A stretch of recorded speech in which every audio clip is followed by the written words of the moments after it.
ಇಂದು ವಿಶ್ವದಾದ್ಯಂತ ಅಂತಾರಾಷ್ಟ್ರೀಯ ಹುಲಿ ದಿನವನ್ನು ಆಚರಿಸಲಾಗುತ್ತಿದೆ. ಹುಲಿ ಸಂರಕ್ಷಣೆಯ ಮಹತ್ವದ ಬಗ್ಗೆ ಜಾಗೃತಿ ಮೂಡಿಸುವುದು, ಅವುಗಳ ನೈಸರ್ಗಿಕ ಆವಾಸ ಸ್ಥಾನಗಳನ್ನು ರಕ್ಷಿಸುವುದು ಮತ್ತು ಹುಲಿಗಳ ಸಂತತಿಯನ್ನು ಸಂರಕ್ಷಿಸುವುದು ಈ ದಿನದ ಮುಖ್ಯ ಉದ್ದೇಶವಾಗಿದೆ.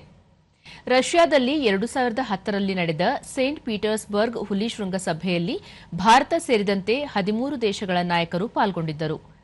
ಅಂದಿನಿಂದ ಈ ದಿನವನ್ನು ಆಚರಿಸಿಕೊಂಡು ಬರಲಾಗುತ್ತಿದೆ.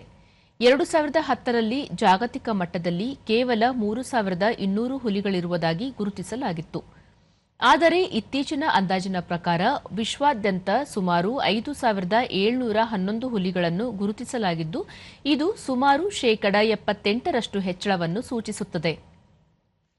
ಭಾರತವು ಹುಲಿ ಸಂರಕ್ಷಣೆಯಲ್ಲಿ ಜಾಗತಿಕ ನಾಯಕನಾಗಿ ಹೊರಹೊಮ್ಮಿದೆ. ವಿಶ್ವದ ಹುಲಿಗಳ ಪೈಕಿ 70% ಭಾರತದಲ್ಲಿವೆ.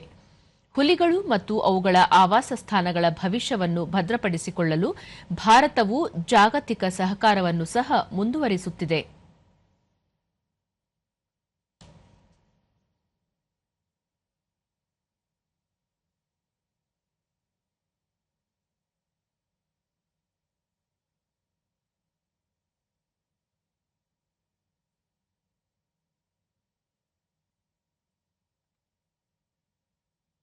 ಅಂತಾರಾಷ್ಟ್ರೀಯ ಹುಲಿ ದಿನದ ಅಂಗವಾಗಿ ಪ್ರಧಾನಿ ನರೇಂದ್ರ ಮೋದಿ ಎಲ್ಲಾ ವನ್ಯಜೀವಿ ಪ್ರಿಯರಿಗೆ ಶುಭಾಶಯ ತಿಳಿಸಿದ್ದಾರೆ.